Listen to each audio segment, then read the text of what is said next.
தமிழ்நாடு முதலமைச்சர், மரியாதைக்குரிய நாடாளுமன்ற உறுப்பினர், கழக துணை பொதுச் செயலாளர், அன்பிற்கினிய அருமை அண்ணன் இருக்கின்ற முன்னாள் நகர்மன்ற தலைவர், நகர்ப்புற செயலாளர், முன்னாள் நகர்ப்புற செயலாளர் வள்ளிராஜ் அவர்கள், மாவட்ட செயலாளர் முதலமைச்சர் திரு ஸ்டாலின் அவர்கள் மீண்டும் முதலமைச்சராக வருவதற்கு போடிநாயக்கனூர் சட்டமன்ற தொகுதியில் என்னை வெற்றி வேட்பாளராக தேர்தல் களத்திலே நிறுத்தியிருக்கிறார். தேர்தல் களத்திலே நிறுத்தப்பட்ட நான் இன்றைக்கு உங்கள் முன்பாக நின்று என்னுடைய பணி தொடர்வதற்கு பெரியவர்களே, தாய்மார்களே, உங்களுடைய பொன்னான வாக்குகளை நம்முடைய சின்னமாக மாபெரும் மகத்தான வெற்றியை பெற்றுள்ள பாரதத்தை வேண்டி நடைபெறும் விடுவதை நன்றி, வணக்கம்.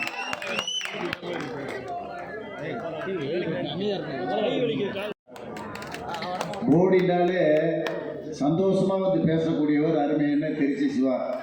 அவருக்கு இன்று ஒரு ரசிகர் கூட்டம் தமிழ்நாடு முழுக்க இருந்தால் கூட போடியில் இன்னும் கொஞ்சம் ஸ்பெஷலாக இருக்கு.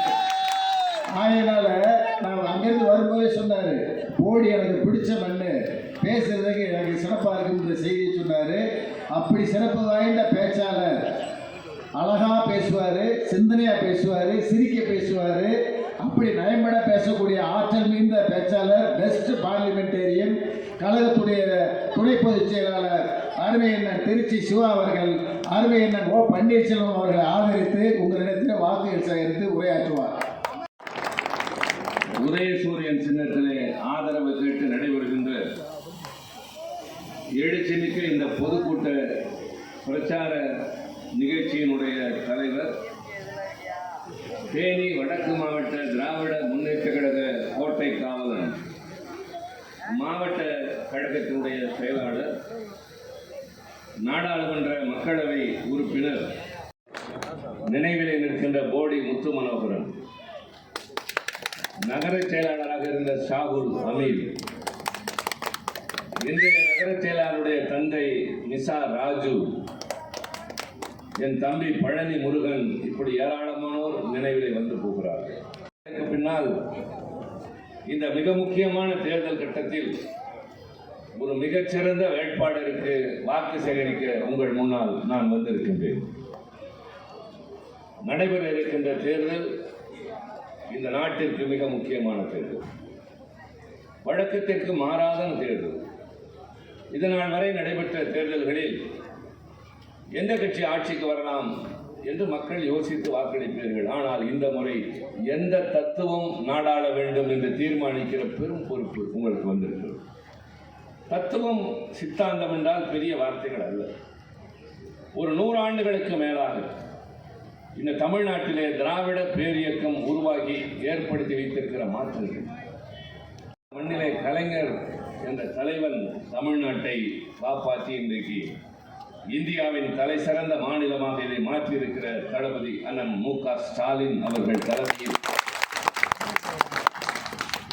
திராவிட மாடல் ஆட்சி எல்லோருக்கும் எல்லாம் என்ற உணர்வோடு செயல்படுகிற போது இந்த நாட்டில் ஒரு பிரிவினர் தான் இருக்க வேண்டும், ஒரு மதம் தான் இருக்க வேண்டும், ஒரு மொழிதான் பேச வேண்டும் என்று இந்தியாவின் பன்முகத்தன்மையை சிதைக்கின்ற பல மாநிலங்களில் பல்வேறு மூர்க்கத்தனமான தங்களால் இயன்ற வழிமுறைகளை கடைபிடித்து வெற்றி கண்ட பாரதிய ஜனதா கட்சி தமிழ்நாட்டிற்குள் நுழைய பார்க்கின்றது.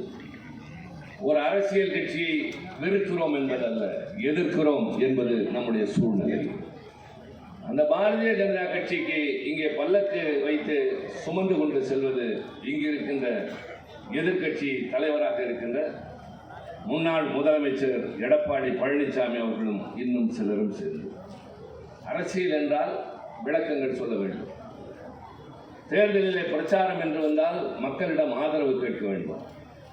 சில நேரங்களில் சிலரை அம்பலப்படுத்த வேண்டும். இதுதான் கடமை. எண்ணி பார்க்கிற போது நான் சொல்வது மேலோட்டமாக தெரியலாம். ஆனால் வடக்கே என்ன நிலையிலே என்பது உங்களில் பலருக்கு தெரியாது. நம்முடைய வாழ்க்கை முறை எப்படி என்றால், போடியிலே வாழ்கிற உங்களுக்கு திருச்சியில் இருக்கிற மக்களுடைய நிலைமை தெரியாது. திருச்சியிலே வாழ்கிறவர்களுக்கு திருத்தணியில் இருப்பவர்கள் எப்படி தெரியாது என்றால், பாட்னாவில் என்ன நடைபெறுகிறது, அலகாபாத்தில் என்ன நடைபெறுகிறது, போபாலில் என்ன நடைபெறுகிறது, டெல்லி பட்டணத்தில் என்ன நடைபெறுகிறது என்று உங்களுக்கு தெரியாது. தெரிந்த நாங்கள் சொல்ல வருகிறோம். அந்த நிலை இங்கு வந்துவிடக்கூடாது. இங்கே அமைதி பூங்காவாக நிலவுகிற ஒரு மாநிலம். காவலன் கண் விழித்திருந்தால் கள்வனின் பயம் இருக்காது. நல்ல காவலனாக தளபதி அண்ணன் ஸ்டாலின் உங்களை காத்துக் கொண்டிருக்கின்றார்.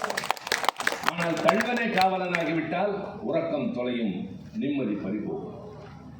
2 கடமைகள் உண்டு மக்களே. அரசாங்கத்திற்கு ஒரு கடமை, மக்களுக்கு ஒரு கடமை. அரசாங்கத்திற்கு என்ன கடமை என்றால், உங்களால் தேர்ந்தெடுக்கப்பட்டு ஆட்சி பொறுப்புக்கு வந்ததற்கு பின்னால் மக்களுக்கு என்ன தேவை என்பதையெல்லாம் செய்துவிட்டு வந்து மீண்டும் எங்களுக்கு வாய்ப்பு தாருங்கள் என்று கேட்பது அரசாங்கத்தை நடத்துவோருடைய கடமை. நாங்கள் இன்னும் சிறப்பாக நடத்துவோம் என்று சொல்லக்கூடியவர்கள் அதற்கான காரணங்களை சொல்லி கேட்பது அவர்களுடைய உரிமை.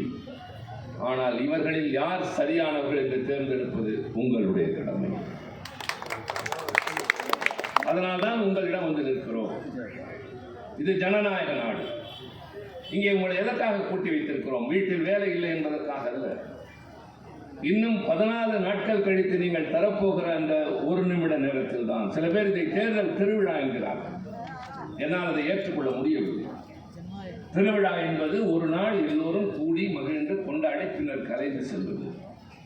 ஆனால் தேர்தல் என்பது ஒரு நாள் வாக்குச்சாவடியில் நீங்கள் செலவழிக்கிற 1 நிமிடம் 5 ஆண்டு கால உங்கள் எதிர்கால வாழ்க்கை, உங்கள் பிள்ளைகளின் வருங்கால வாழ்க்கை என்கிற போது தீர யோசியுங்கள். இன்றைக்கு நாங்கள் வந்து இங்கே மேடை அமைத்து பேசுகிறோம். நாளை இன்னொரு கட்சி வந்து பேசும், அதற்கு மறுநாள் வேறொரு கட்சி வந்து பேசும். எல்லாவற்றையும் கேளுங்கள். ஆனால் யார் சரியானவர்கள் என்று தேர்ந்தெடுக்கிற கடமை உங்களுக்கு. இதைத்தான் நீங்கள் செய்தாக வேண்டும் என்று நிர்பந்திக்கிற உரிமை எனக்கும் இல்லை, எவருக்கும் இல்லை. உங்களிடம் வந்து கரங்கூப்பி வாக்களியுங்கள் என்று கேட்பதுதான் எங்கள் நிலைமை. இதை நான் வருத்தத்தோடு சொல்லவில்லை, பெருமிதத்தோடு சொல்கிறேன். இதற்காக ஒரு உதாரணத்தை அல்லது நீங்கள் தெரிந்து கொள்ள வேண்டிய உண்மையை இளைஞர்களுக்கு, தாய்மார்களுக்கு, நண்பர்களுக்கும் சொல்ல விரும்புகிறேன். மண்ணிலே கலைஞர் என்ற தலைவன் தமிழ்நாட்டை காப்பாற்றி இன்றைக்கு இந்தியாவின் தலை சிறந்த மாநிலமாக இதை மாற்றியிருக்கிற தளபதி அண்ணன் மு.க. ஸ்டாலின் அவர்கள் தலைமையில் திராவிட மாடல் ஆட்சி எல்லோருக்கும் எல்லாம் என்ற உணர்வோடு செயல்படுகிற போது இந்த நாட்டில் ஒரு பிரிவினர் தான் இருக்க வேண்டும், ஒரு மதம் தான் இருக்க வேண்டும், ஒரு மொழி தான் பேச வேண்டும் என்று இந்தியாவின் பன்முகத்தன்மையை சிதைக்கின்ற பல மாநிலங்களில் பல்வேறு மூர்க்கத்தனமான தங்களால் இயன்ற வழிமுறைகளை கடைபிடித்து வெற்றி கண்ட பாரதிய ஜனதா கட்சி தமிழ்நாட்டிற்குள் நுழைய பார்க்கின்றது. ஒரு அரசியல் கட்சியை வெறுக்கிறோம் என்பதல்ல, எதிர்க்கிறோம் என்பது நம்முடைய சூழ்நிலை. அந்த பாரதிய ஜனதா கட்சிக்கு இங்கே பல்லக்கு வைத்து சுமந்து கொண்டு செல்வது இங்கு இருக்கின்ற எதிர்க்கட்சி தலைவராக இருக்கின்ற முன்னாள் முதலமைச்சர் எடப்பாடி பழனிசாமி அவர்களும் இன்னும் சிலரும் சேர்ந்து. அரசியல் என்றால் விளக்கங்கள் சொல்ல வேண்டும். தேர்தலிலே பிரச்சாரம் என்று வந்தால் மக்களிடம் ஆதரவு கேட்க வேண்டும். சில நேரங்களில் சிலரை அம்பலப்படுத்த வேண்டும். இதுதான் கடமை. எண்ணி பார்க்கிற போது நான் சொல்வது மேலோட்டமாக தெரியலாம். ஆனால் வடக்கே என்ன நிலையிலே என்பது உங்களில் பலருக்கு தெரியாது. நம்முடைய வாழ்க்கை முறை எப்படி என்றால், போடியிலே வாழ்கிற உங்களுக்கு திருச்சியில் இருக்கிற மக்களுடைய நிலைமை தெரியாது. திருச்சியிலே வாழ்கிறவர்களுக்கு திருத்தணியில் இருப்பவர்கள் எப்படி தெரியாது என்றால், பாட்னாவில் என்ன நடைபெறுகிறது, அலகாபாத்தில் என்ன நடைபெறுகிறது, போபாலில் என்ன நடைபெறுகிறது, டெல்லி பட்டணத்தில் என்ன நடைபெறுகிறது என்று உங்களுக்கு தெரியாது. தெரிந்த நாங்கள் சொல்ல வருகிறோம். அந்த நிலை இங்கு வந்துவிடக்கூடாது. இங்கே அமைதி பூங்காவாக நிலவுகிற ஒரு மாநிலம். காவலன் கண் விழித்திருந்தால் கள்வனின் பயம் இருக்காது. நல்ல காவலனாக தளபதி அண்ணன் ஸ்டாலின் உங்களை காத்துக் கொண்டிருக்கின்றார். ஆனால் கள்வனை காவலனாகிவிட்டால் உறக்கம் தொலையும், நிம்மதி பறிபோகும். 2 கடமைகள் உண்டு மக்களே. அரசாங்கத்திற்கு ஒரு கடமை, மக்களுக்கு ஒரு கடமை. அரசாங்கத்திற்கு என்ன கடமை என்றால், உங்களால் தேர்ந்தெடுக்கப்பட்டு ஆட்சி பொறுப்புக்கு வந்ததற்கு பின்னால் மக்களுக்கு என்ன தேவை என்பதையெல்லாம் செய்துவிட்டு வந்து மீண்டும் எங்களுக்கு வாய்ப்பு தாருங்கள் என்று கேட்பது அரசாங்கத்தை நடத்துவோருடைய கடமை. நாங்கள் இன்னும் சிறப்பாக நடத்துவோம் என்று சொல்லக்கூடியவர்கள் அதற்கான காரணங்களை சொல்லி கேட்பது அவர்களுடைய உரிமை. ஆனால் இவர்களில் யார் சரியானவர்கள் என்று தேர்ந்தெடுப்பது உங்களுடைய கடமை.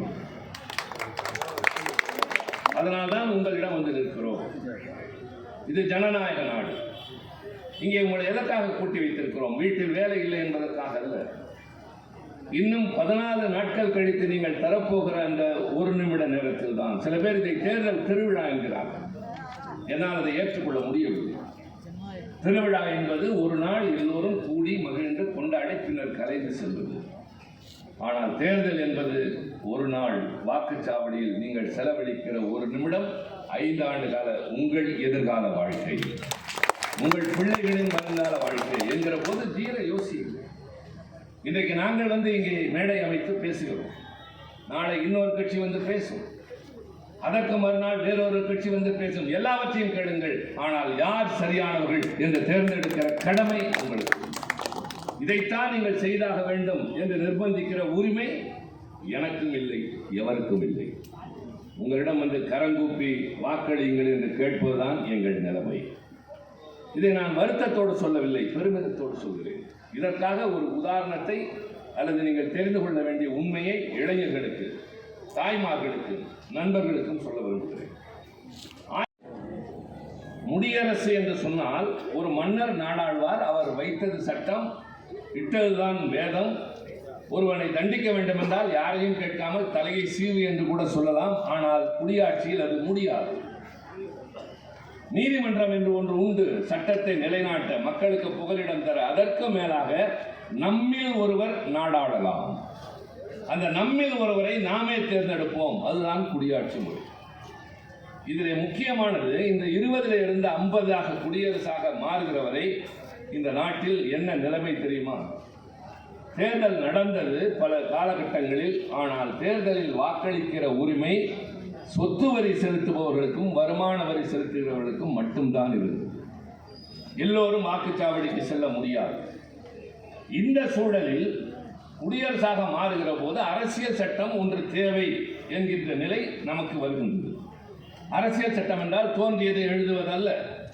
இந்த நாடு, வாழ்கிற மக்கள், இங்கு பேசப்படுகின்ற மொழிகள், இருக்கக்கூடிய பண்பாடுகள், கலாச்சாரம், இதனுடைய பின்னணி, வரலாறு எல்லாவற்றையும் யோசித்து பார்த்து நமக்கான ஒன்றை உருவாக்கி கொள்ள வேண்டும் என்கிற போது இந்தியாவில் இருக்கிற மிகச்சிறந்த அறிஞர்களை ஒன்று கூட்டி ஒரு குழு உருவாக்குகிறார்கள்.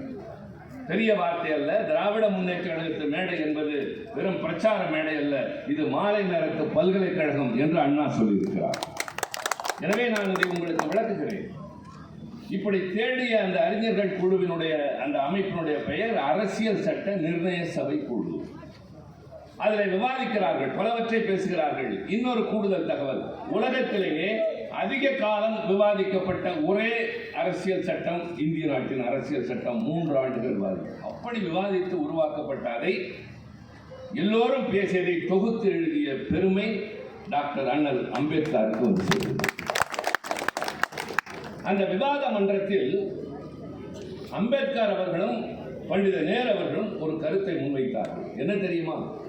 இது என்ன, இந்த நாட்டில் எல்லோரும் தான் வரி தருகிறார்கள், ஆனால் ஒரு சிலர் தான் வாக்களிக்க வேண்டும், மற்றவர்களுக்கு இல்லை என்ற நிலையினை மாற்றி இனிமேல் 21 வயதான எல்லோருக்கும் வாக்களிக்கிற உரிமை என்ற ஒரு கருத்தை முன்வைக்கிறார். உடனே எல்லோரும் ஏற்கவில்லை.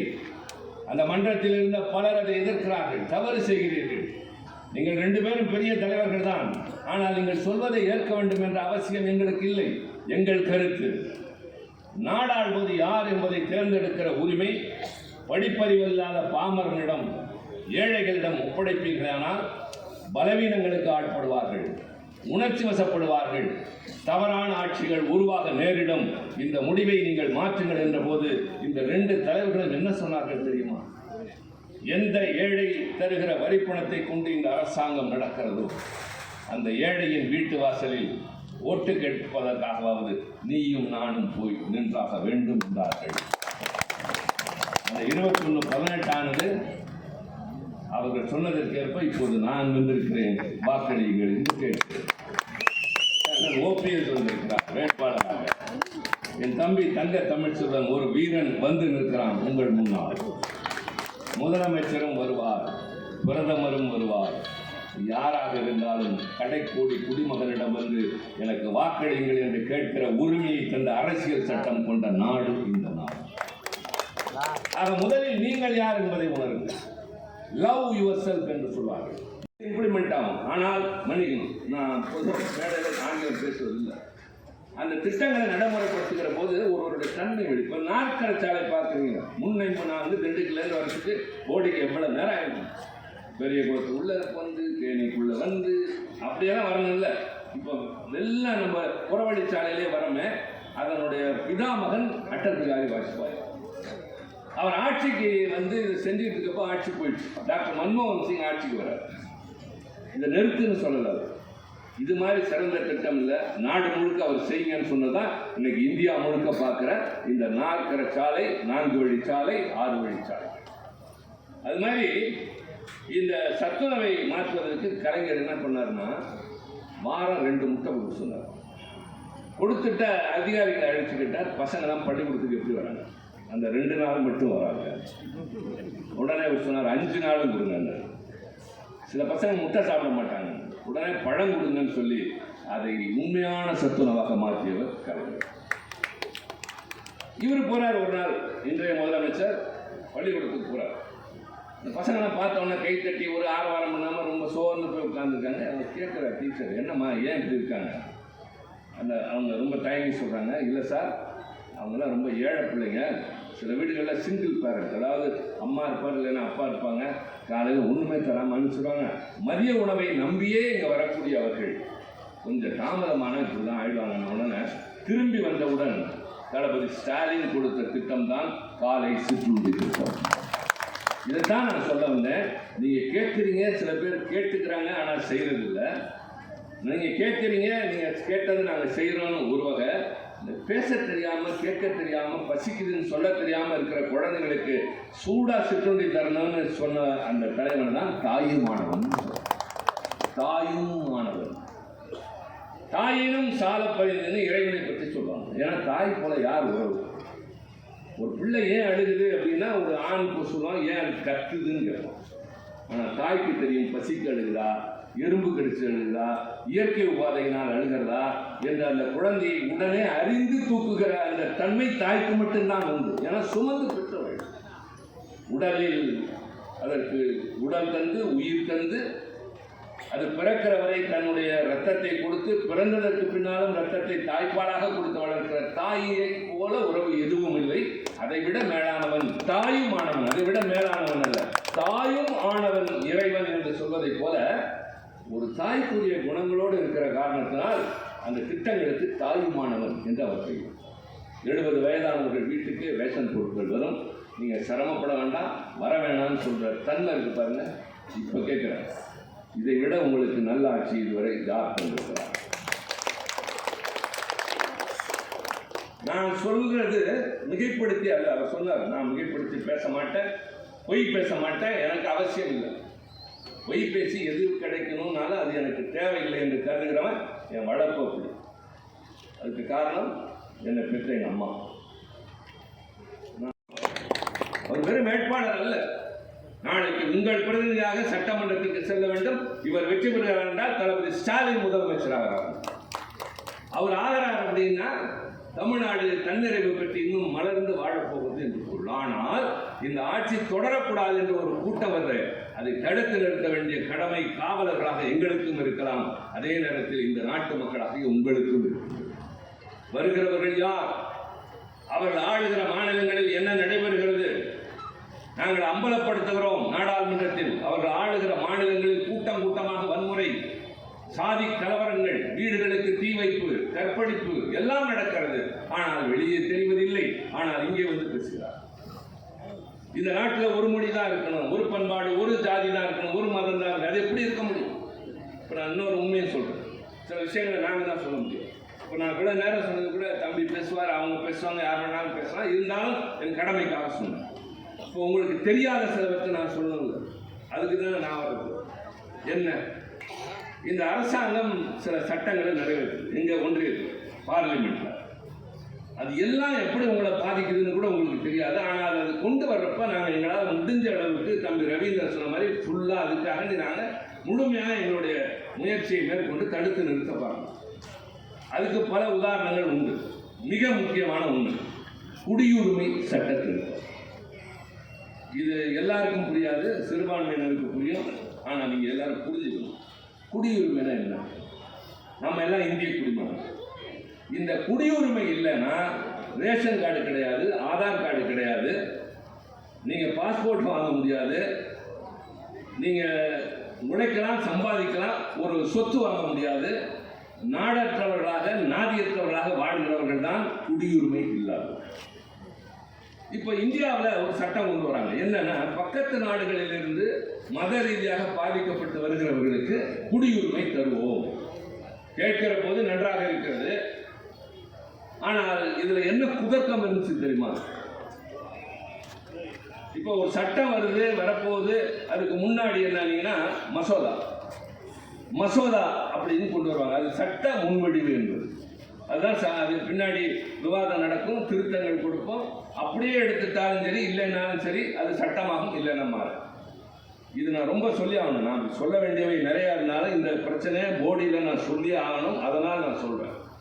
அவங்க என்ன கொண்டு வந்தாங்கன்னா, ஒரு பக்கத்தில் இருக்க 3 நாடு எடுத்தாங்க. பாகிஸ்தான், பங்களாதேஷ், ஆப்கானிஸ்தான். இந்த 3 நாடுகளிலிருந்தும் மத ரீதியாக துன்புறுத்தப்பட்டு வருகிறவர்களுக்கு இந்திய நாடு குடியுரிமை தரும். சரி, அடுத்து யார் யாருக்கு தெரியுங்க? அது ஒரு கேள்வி இருக்குல்ல. அப்படி கேட்குறப்ப சொல்றாங்க, இந்துக்கள், கிறிஸ்துவர்கள், பார்சிகள், சீக்கியர்கள், புத்த மதத்தை சார்ந்தவர்கள். இப்போ மேலோட்டமாக பார்த்தா ஒன்றும் தெரியாது. இன்னொன்று புரியும் உங்களுக்கு. என்ன புரியும்னா, முஸ்லீம்கள் அதில் கிடையாது. பாதிக்கப்பட்டு வருகிறவங்களப்ப எல்லாருக்கும் தானே கொடுக்கணும். அப்போ அது மசோதா விவாதம் நடத்துகிற போது நாங்கள் பேசுகிறோம், எதிர்த்து பேசுகிறோம், விளக்கம் சொல்கிறோம். என்ன பாவம் பண்ணாங்க அவங்க? நான் அங்கேயே கேட்டேன். 1947 இந்த நாடு விடுதலை அடைந்த போது இந்தியா பாகிஸ்தான் 2ஆ பிரியுது. ஏன் அவங்கள வஞ்சிக்கிறீங்க அப்படின்னு கேட்டேன். நிறைய சட்டம் அது மாதிரி இருக்கு. நான் உதாரணத்துக்கு ஒன்று எடுத்துருக்கேன். அதனால தான் இதை நாங்கள் தான் சொல்லணும். எவ்வளோ சொன்னோம், காதில் வாங்கிக்கலாம். இந்த உள்துறை அமைச்சர்லாம் அப்படியே உட்கார்ந்துருந்தாரு. ரொம்ப சால்ட்டாக நாங்கள் நினைச்சதை செஞ்சுக்கிட்டு இருக்கோம். இப்போ நாங்கள் எல்லாரும் சேர்ந்து ஓட்டு போட்டால் கூட அவங்க தோக்கடிக்க முடியாது. அப்போ என்ன செய்யலாம் அப்படின்னா, நமக்கு தேவையானது திருத்தங்களின் மூலம் கொடுக்கலாம். இதெல்லாம் ஒரு ப்ரொசீஜர். பார்லிமெண்ட் ஆர் லெஜிஸ்லேச்சர், சட்டமன்ற நாடாளுமன்றத்தில் நடைமுறை. நான் 2 திருத்தம் கொடுத்தேன். நல்ல கவனிங்க. இது நாடாளுமன்றத்தில் நடந்தது. என்ன திருத்தம்? என்ன திருத்தம் அப்படின்னா, இந்த 3 நாடுகள் சொன்னாங்கல்ல, பாகிஸ்தான், ஆப்கானிஸ்தான், பங்களாதேஷ், அதோட ஒரு வார்த்தை நான் சேர்க்கிறேன், இன்க்ளூட் ஸ்ரீலங்கா, இலங்கையை சேர்த்துக்கோங்க. அடுத்தது இந்த 5 மதங்கள் சொன்னாங்கல்ல, இந்துக்கள், கிறிஸ்தவர்கள், பார்சிகள், பௌத்தர்கள், சீக்கியர்கள், include Muslims. Simple, as simple as that. 2 சொற்களை மட்டும் சேருங்க, நாங்கள் ஒத்துக்கிறோம், இந்த சட்டத்தை பாஸ் பண்ணோம். இது எங்களுக்கு இருக்கிற யுக்தி, எங்களுக்கு இருக்கிற வழிமுறை. சரியான நேரத்தில் கொடுக்குறேன். விவாதத்துக்கு பின்னால் எவ்வளவு சின்ன கட்சியாக இருந்தாலும் ஒரு தனி உறுப்பினராக இருந்தால் கூட அவர் கொடுக்குற அந்த திருத்தத்தை நாடாளுமன்றம் விவாதிக்கணும், ஓட்டெடுக்கப்படணும். குரல் வாக்கெடுப்பில் தோற்று போச்சுன்னு சொன்னாங்க. நான் விடலை. வரலாறு வேணும்ல. இப்போ கையில் டாக்குமெண்ட் இருக்குது, இருக்காப்பா? இல்லை, இருக்கு, காட்டுறேன். நாடாளுமன்றத்தில் இருக்குது. வாக்கெடுப்பு வேண்டும்னா என்ன தெரியுமா? டிவிஷன் அப்படின்னு கேட்போம். மின்னணு வாக்குப்பதிவு. யார் ஆதரிச்சா, எத்தனை பேர் ஆதரிச்சாங்க, எத்தனை பேர் எதிர்த்தாங்க, வரலாறுக்கு தெரியணும்ல. இப்போ என் திருநங்கை மசோதா மாறினப்போ அப்படிதானே வரலாறு சொல்லுதுல, இது பாஸ் ஆச்சு, யுனானிமஸ், ஏகமனதாக. ஆனால் இதில் வாக்கெடுப்பு விடுறோம். அன்றைக்கு திமுகவுக்கு மாநிலங்களவையில் இருந்த எண்ணிக்கை 5. நான் தான் அப்பயும் குழு தலைவர், RS பாரதி, TKS இளங்கோவன், தொழிற்சங்க தலைவர் சண்முகம், வில்சன். இந்த 5 பேர் தான். இந்த 5 பேர் இருக்கிற கட்சியிலிருந்து நான் கொடுத்த இந்த 2 திருத்தமும் வாக்கெடுப்பு கூட போகுது. எத்தனை ஓட்டு கிடைச்சி தெரியுமா எனக்கு? 99 கிடைச்சி. அரசாங்கத்துக்கு ஆதரவா 124. 124ல 13 ஓட்டு. ப்ளீஸ் நோட் குறிச்சுக்கங்க, ஏடிஎம்கே ஓட்டு. 124ல 13 ஓட்டு அதிமுக ஓட்டு. அந்த 13 ஓட்டும் சட்டத்தை இழுத்து இருந்தவன் நீ நிறைவேற்றிக்கோ, நல்ல சட்டம் தான், அதுல இவங்களையும் சேர்த்துக்கோன்னு சொன்ன நான் திருத்தத்துக்கு ஆதரவா அவங்க எனக்கு வாக்களித்திருந்தால் நமக்கு 112 கிடைச்சிருக்கும், அவங்களுக்கு 111 கிடைச்சிருக்கும், இஸ்லாமியர்களுக்கு குடியுரிமை கிடைச்சிருக்கும். 60,000 இலங்கை தமிழன் அல்லலாடுகின்றானே தமிழகத்தில் அவனுக்கும் குடியுரிமை கிடைத்திருக்கும். இந்த பாதகத்தை செய்த ஐயா எடப்பாடி பழனிசாமி வந்து உங்கள்கிட்ட சொல்றார், நான் உங்கள் தோழன். நீங்க புரிஞ்சுக்கங்க, நான் குறைச்சு பேசல, நான் நடந்ததை சொல்கிறேன், நடைபெற்ற பாதகத்தை சொல்கிறேன், நாங்கள் எடுத்துக்கொண்ட முயற்சிகளை சொல்கிறேன். ஏன் திருச்சி சிவாவுக்கு இந்த உணர்வு வந்ததுன்னா, நான் கலைஞரால் வளர்க்கப்பட்டவன். பெரியாரும் அண்ணாவும் என் உள்ளுக்குள்ளேயே இருக்கிறார்கள். இன்றைக்கு நான் தளபதியாக கழகத்தனாக இருக்கிறேன். நாங்கள் எல்லாம் அங்கதான் இருக்கிறோம். ஆனால் இவ்வளவு பெரிய காரியத்தை செஞ்சு யுக்தியை கடைபிடிச்சு கடைசியா வந்து இந்த அதிமுகவால் அந்த திருத்தம் தோற்று போனது. இஸ்லாமியர்களுக்கு சஞ்சலம் இன்னமும் மனதிற்கு இருக்கும். இனிமேல் சென்சஸ் எடுக்க வரப்ப நிறைய பிரச்சனை இருக்கு. இந்த அது சென்சஸ், அதாவது மக்கள் தொகை கணக்கெடுப்பு எடுக்க வரப்ப இந்த பிரச்சனை வரும். பல பேர் இங்கேருந்து வந்தவங்க எல்லாம் நாட்டு சிட்டிசன், அவங்க எதிர்காலம் என்ன ஆக போகுது இதை முன்கூட்டியே உணர்ந்து பேசியது நாங்கள். ஆக திட்டமிட்டு முத்தலாக் சட்டத்தை கொண்டு வராங்க. அது பெண்களுக்காக அல்ல, இஸ்லாமியர்களை கொண்டு போய் சிறையில் அடைப்பதற்காக. காஷ்மீர் அங்கேயும் வஞ்சகம் பண்றாங்க. ஆக சிறுபான்மையினருக்கு எதிராக எங்களை பார்த்து இந்தி படி, அப்பதான் உனக்கு பணம் தருவேன். நீ யார் எனக்கு தர்றது? நாங்க தர்ற வரி பணத்தை எங்களுக்கு திருப்பி தர வேண்டிய வேலை தான் உனக்கே தவிர தரமாட்டேன்னு சொல்ல நீ யாருன்னு கேட்கிற துணிச்சல் மு.க. ஸ்டாலினுக்கு தான். ஆனா அவங்க வஞ்சனை பண்றாங்க, தெரிஞ்சே திருப்பி பண்றாங்க, தரமாட்டேங்கிறாங்க. அப்படி பண்ண மாட்டேங்கிறப்பையும் அவர் நீ பரவாயில்லன்னு சொல்லிட்டு உங்களுக்கு வேண்டியதை செய்யற ஆற்றல் தான் முதலமைச்சர் மு.க. ஸ்டாலினுக்கு இருக்கு. அவர் ஒரு நல்ல திறமையான ஆட்சியாளர் என்பதோடு எங்களை பொறுத்தவரை ஒரு போராளியாக இருக்கிறார். அது எங்க கட்சி தலைவர்ங்கிறவங்க எங்களுக்கு ரொம்ப பிடிக்கும். இந்தி படி மிரட்டுறாங்க, என்னென்னவோ சொல்லி மிரட்டுறாங்க. இந்தி படிக்காம நான் என்னங்க தாழ்ந்துட்டோம்? எனக்கு நான் இப்போ 25 வருஷத்துக்கு மேல டெல்லியில் இருக்கேன். 30 வருஷம் ஆகுது. இனிமே இன்னும் ஜாஸ்தியாகும். இப்போ நான் மறுபடியும் எலெக்ட் ஆகிருக்கேன். எனக்கு இது நாள் வரைக்கும் 1-2 பழகின காரணனால ஹிந்தி தெரியுமே தவிர எனக்கு தமிழ் தெரியும், ஆங்கிலம் தெரியும். அதை வச்சு தான் நான் இவ்வளவு காலம் ஓட்டியிருக்கேன். எனக்கு நிறைய நண்பர்கள் இருக்காங்க. இதில் வேடிக்கை என்ன தெரியுமா? நரேந்திர மோடி இப்படி நடந்து போறப்ப எல்லாத்தையும் நமஸ்காரம் பாரு, என்னை பார்த்தா வணக்கம் சிவான் தான் சொல்லுவேன். அவருக்கு தெரியும் நான் என்ன சொல்லுவேன் தெரியுமா? கேம் ஷோங்க அப்படின்னா குஜராத்தியர். அவருக்கு சந்தோஷமா இருக்கும், எனக்கு சந்தோஷம். அவர் அந்த மாதிரி ரொம்ப திறமையோட நான் ஒரு நல்ல நிகழ்வோட விளக்கலாம். ஆனால் இப்போ அது வேண்டாம். நான் இன்னொன்று சொல்கிறேன், நீங்கள் புரிஞ்சுக்கணுங்க. தம்பி அப்போ அங்கே உறுப்பினராக இருந்தார். சரி, நீங்கள் அப்போ இருந்தீங்கன்னு நினைக்கிறேன். சந்திராயன் 3 வெற்றி. சந்திராயன் 3 வெற்றி. அதுக்காண்டி நாடாளுமன்றத்தில் ஒரு விவாதம் நடக்குது. நாங்கள் எல்லாம் கெட்டது நடந்தாலும் பேசுவோம், நல்லது நடந்தாலும் பேசுவோம். அதுக்கு ஒரு விவாதம் நடக்கும். சந்திராயன் 3 வெற்றியை பாராட்டுறோம். சந்திராயன் 3ன்னா என்ன? இதெல்லாம் தான் நீங்கள் தெரிஞ்சுங்க. இதெல்லாம் திமுக தான் சொல்லிக்கிறோம். நிலவின் தென்பகுதியில் போய் இறங்கிய உலகின் முதல் விண்கலம் சந்திராயன் 3. அதனால உலகமே பார்த்து வியந்து பாராட்டுது. அதை பார்லிமெண்ட்ல பேசுறப்ப நான் அதோடு இருந்தவர்களே கொஞ்சம் பின்னுக்கு போனேன். ஒரு வரலாறு சொன்னேன். எனக்கு கொஞ்சம் நேரம் அதிகமாக கிடைச்சது. இப்போ நாங்கள் ஸ்ட்ரென்த் அங்கே கூட முன்ன மாதிரி 5 நாங்கள் 10 ஆகிட்டோம். அப்போ பேசுறப்ப என்ன சொன்னேன்னா, முதலாக நிலவில் போய் இறங்கிய விண்கலத்தின் பெயர் அப்போலோ. பல பேருக்கு தெரியும், அமெரிக்க நாட்டின் விண்கலம். அந்த அப்போலோ பேர் நீங்கள் நிறைய இடங்களை பார்க்கலாம். பட் அதான் முதல்ல இறங்கிய விண்கலம். அதுலேருந்து முதல் நிலாவில் போய் கால் வச்சவன் பேர் ஆம்ஸ்ட்ராங். இப்போ இன்னொரு செய்தி, அதுவும் இளைஞர்கள் வாழ்க்கையில் சந்தர்ப்பங்களை நடுவ விடக்கூடாதுன்னு சொல்லிட்டாங்க. அதில் 2 பேர் போகிறாங்க. ஒருத்தர் ஆல்ஃபிரட் காலின்ஸ், இன்னொரு நீல் ஆம்ஸ்ட்ராங். முதல்ல இறங்க வேண்டிய பொறுப்பு காலின்ஸுக்கு தான் வந்து. கீழே இருந்து கமாண்ட் போகுது, காலின்ஸ் இறங்குது. அந்த மனுஷன் யோசிக்கிறார், இது வரைக்கும் யாருமே இங்கே வந்தது இல்லையே, கீழே கால் வச்சா புதஞ்சு போடுவோமா, திரும்பி ஊருக்கு கூடிய மாதிரி யோசிக்கிறப்ப நெக்ஸ்ட் கமாண்ட் வருது, ஆம்ஸ்ட்ராங் நீ இறங்கு. ஏன்னா ஒவ்வொரு செகண்டும் அங்கே கவுண்ட் ஆகுது. ஒவ்வொரு செகண்டும் கவுண்ட் ஆகிறப்ப ஆம்ஸ்ட்ராங் இறங்கினப்ப வரலாற்றில் இடம்பெறுகிற வாய்ப்பை காலின்ஸ் இழந்தான், ஆம்ஸ்ட்ராங்குக்கு அது கிடைக்கும். அதுக்கு பின்னாடி ஏராளமான விண்கலங்கள் எல்லா நாடுகள், ரஷ்யா, ஜெர்மன், சைனா, இந்தியா அனுப்பதி. ஆனால் முதலாக நிலவில் தண்ணீர் இருக்கிறது என்று கண்டுபிடித்து வந்த விண்கலத்தின் பெயர் சந்திராயன் 3. அதன் பெயர் அதனுடைய இயக்குனரின் பெயர் மயில்சாமி அண்ணாதுரை. மறுபடி சொல்றேன், நான் இப்போ போடியில் இந்த வள்ளுவர் சிலைக்கு அருகில் பேசல, நாடாளுமன்றத்தில் பேசுகிறேன். எல்லா அமைச்சர்களும் இருக்கிறப்போ, எல்லா கட்சி தலைவர்களும் இருக்கிறப்போ, சந்திராயன் 1 தண்ணி இருக்குன்னு கண்டுபிடிச்சிட்டு வந்த இயக்குனர் பெயர் மயில்சாமி அண்ணாதுரை. சந்திராயன் 2 தோல்வி அடைந்தது. அது ஏன் தோல்வி அடைந்ததுன்னு ஆராய ஒரு குழு, அந்த குழுவின் தலைவர் நாராயணன் தான் இப்போ இந்திய விண்வெளி ஆராய்ச்சி நிறுவனத்தின் தலைவர், நாகர்கோயிலில் சேர்ந்தவர். அடுத்து சந்திராயன் 3 தென் துருவத்தில் போய் இறங்கிச்சு. அதுவும் ஏன்னு சொல்லிடுறேன், இன்னும் 50 வருஷம் கழிச்சு நம்ம யாரும் இருக்க மாட்டோம், யதார்த்தம். ஆனால் நம்ம பிள்ளைகள் சந்ததியினர் இருப்பாங்கல்ல, அவங்க இருப்பாங்க. பணம் இருக்கும், வீடு இருக்கும், படிப்பு இருக்கும், வாகனங்கள் இருக்கும், குடிக்க தண்ணி இருக்குமா தெரியாது, சுவாசிக்க காற்று, நல்ல காற்று இருக்குமா தெரியாது. இது நான் மிரட்டலுக்கு சொல்லவில்லை, அபாய அறிவிப்பு. இந்த பூமி பந்தில் இருக்கிற ஒட்டுமொத்தமான தண்ணீரில் வெறும் 3 விழுக்காடு தான் பயன்படுத்தப்படக்கூடிய தண்ணீர். மாசுபடுத்துகிறோம்.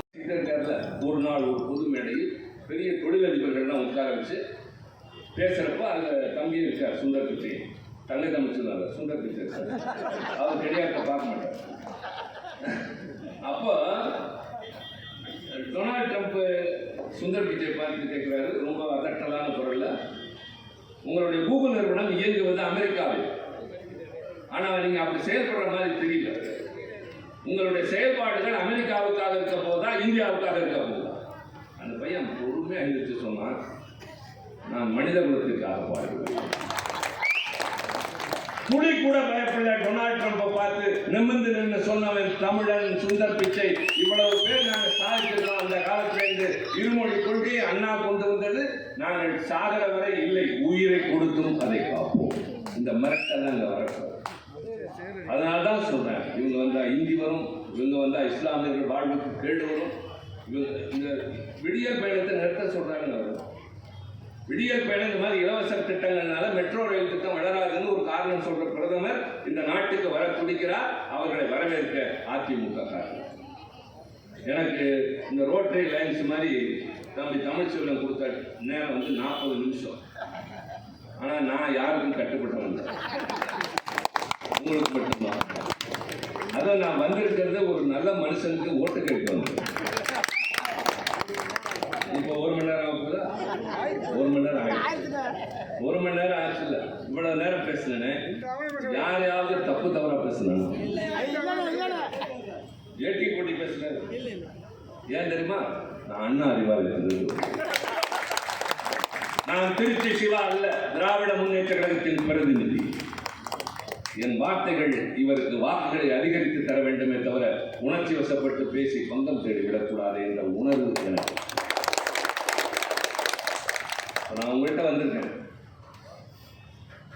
முதல்ல ஒன்று சொன்னேன், எங்கள் அம்மா சொன்னாங்க. என்ன சொன்னேன்? பொய் பேசக்கூடாது, இறந்து வாழக்கூடாதுன்னு. இப்போ நான் இறந்தெல்லாம் கேட்கல, உங்கள்கிட்ட கேட்குறேன், உங்கள் ஓட்டு மட்டும் எங்களுக்கு தான். நீங்கள் உதயசூரியனுக்கு வாக்களித்தால் உங்கள் பிள்ளைகளின் வாழ்வுக்கு உத்தரவாதம் அளிக்கிறீர்கள் என்று. நீங்கள் உதயசூரியனுக்கு வாக்களித்தால் எதிர்காலத்தில் நீங்கள் நிம்மதியாக கவலையை மறந்து நடமாடலாம் என்று. உதயசூரியனை வெற்றி பெற வைத்து திராவிட மாடல் ஆட்சி 2.0 வந்தால் தமிழ்நாடு மேலும் தழைக்கும். யாரோ ஒரு வேட்பாளர், ஏதோ ஒரு கட்சி என்பதல்ல, மற்றவர்களோடு ஒப்பிட்டு பாருங்கள். எங்களை விட சிறந்தவர்கள் யாரும் இருக்க முடியாது. போடி நகரம் நான் சொன்னதை போல் என் நெஞ்சுக்கு நெருங்கியவர்கள் நிறைய பேர் வாழ்கிற நகரம். இன்று மீண்டும் வந்திருக்கிறேன், வெற்றி விழாவிற்கு வருகிறேன், விரிவாக பேசுகிறேன். நமது சின்னம் தாய்மார்களின் சின்னம், உழைப்பாளிகளின் சின்னம், சிறுபான்மையினரின் சின்னம், மாணவ